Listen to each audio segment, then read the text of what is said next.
Hi, everyone. My name is Dave Mariani. I'm the CTO and co-founder of AtScale. Today, we're going to see how a semantic layer can improve the accuracy of natural language queries using Databricks Genie and Unity Catalog. First, a little bit about accuracy. You can go to our website and see our white paper about how a semantic layer can improve the accuracy of natural language queries. In that white paper, we used the TPCDS retail data set. It's a very complex set of tables and is a complex model. And we actually tested those queries with a semantic layer and without a semantic layer. There's a total of 40 questions, 10 in each of these four categories when it comes to question complexity as well as schema complexity. Schema complexity means that the question required four or more joins. You can see that within our white paper, we showed how just how accurate natural language queries can be when it talks to a semantic layer like AtScales. In column 2 and 3, you can see what the results for Databricks Genie. You can see that on Databricks Genie, on the raw TPCDS tables, even with generated comments for tables and for columns, that we didn't get as good of accuracy as Databricks Genie on an at-scale semantic model. So why did we get this kind of lift when it comes to accuracy with a semantic model? Well, let's just take an example here. Let's say a user asks a question like, show me the total web sales for 2002. Well, normally what Genie would have to figure out is what tables had where sales were based on web. It'd have to figure out what 2002 means, and it has to figure out what total or individual sales would be. With AtScale semantic model makes it really easy for Genie to create a very simplistic query like you see here. You can see all it needs to do is access the query from the TPCDS model table, and it's going to be very simple. AtScale will then generate the proper query against Unity Catalog and against and Delta tables in Databricks, and it will go ahead and access the right tables along with all the right filters and the like.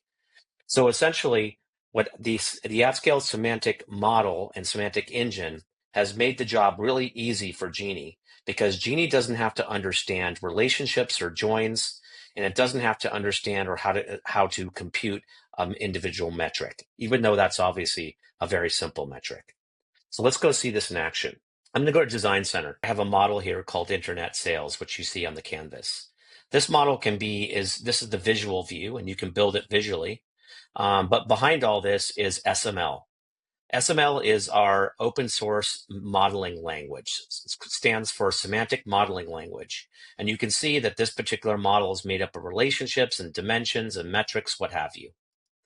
Now that is all defined, that is all open sourced, and you can come to the semantic data layer organization in GitHub and the SML project and repo, and you can see all the documentation of how SML works, along with its hierarchies and us actually sample models built in SML.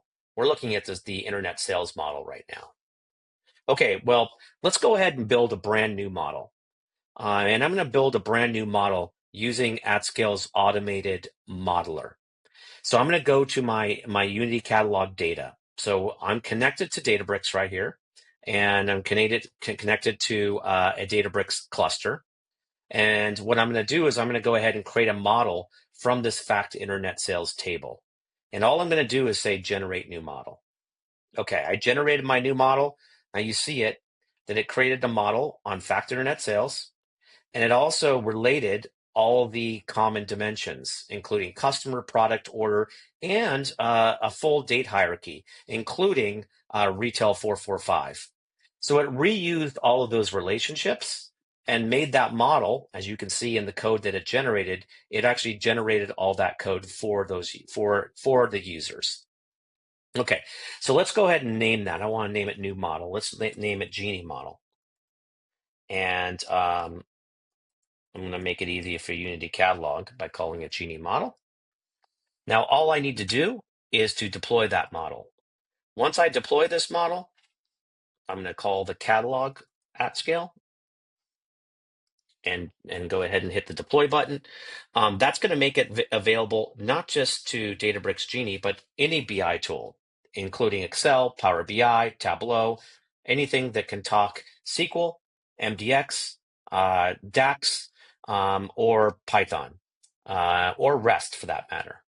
Okay, so we actually deployed our model, and you can see here we deployed it under the AtScale database or catalog, and you can see there's our Genie model.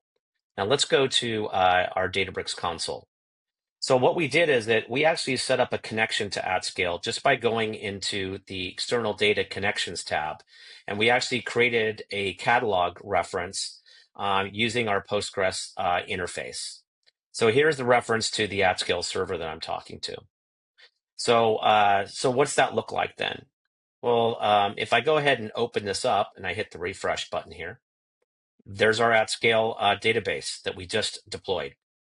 And you can see that there's the catalog. I named it the same address as my instance. And then you can see there's the Genie model. Now, the Genie model is obviously not just a single table, but it appears like a single table to Unity Catalog. Because remember, the Genie model is this pretty complex beast right here that we're seeing here. And you can see all of our metrics and our dimensions that got published. Well, in Databricks, they appear right here. There's actually 7 pages of columns here. And you can see they're very nice English readable names.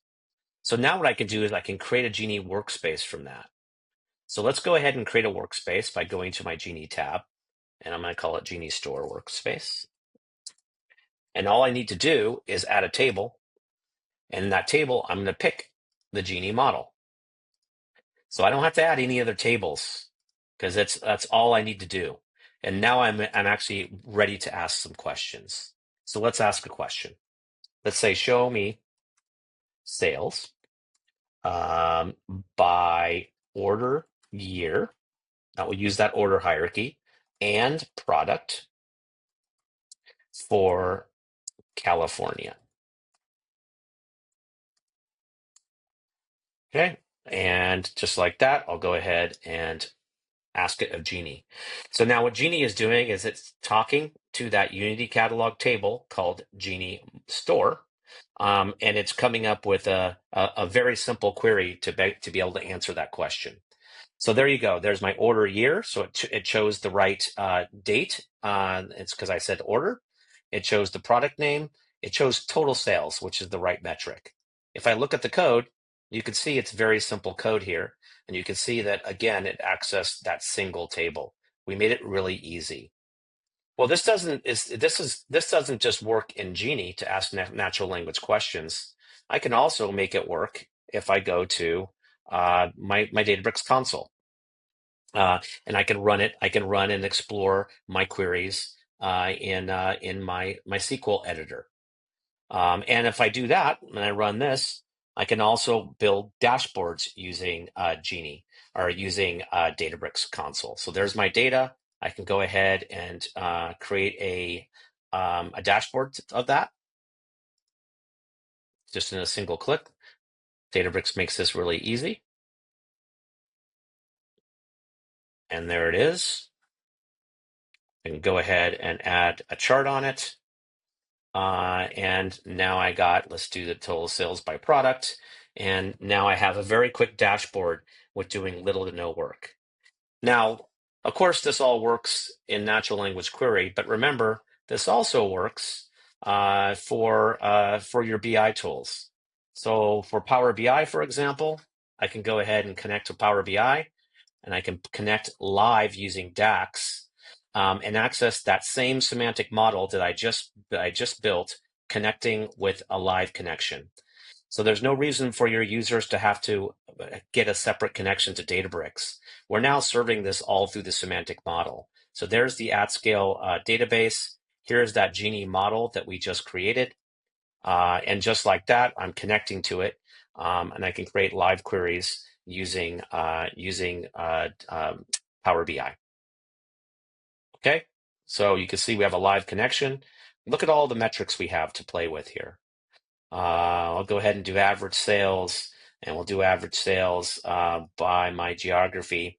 And just like that, we now have the same data with the same single source of truth now represented in Power BI.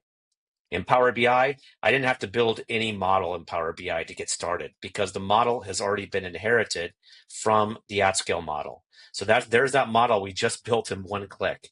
So your Power BI users don't need to do all that work and understand how to model the data because it's already been done for them. And we're not going to turn off features. So if I want to create a new metric and I want to do that, look right here, and I'll call it a Dave metric, and I'll create a formula. I can go ahead and do that locally and create a new metric. And that's going to appear right here as my Dave metric. And now I just added a whole new calculated metric to my visualization just like that. So I hope you got a good sort of feel for just how an at-scale semantic layer and semantic engine can really help not just natural language queries, but really serve as a single source of truth and bring trustworthy, easy to access analytics to everyone. Thanks.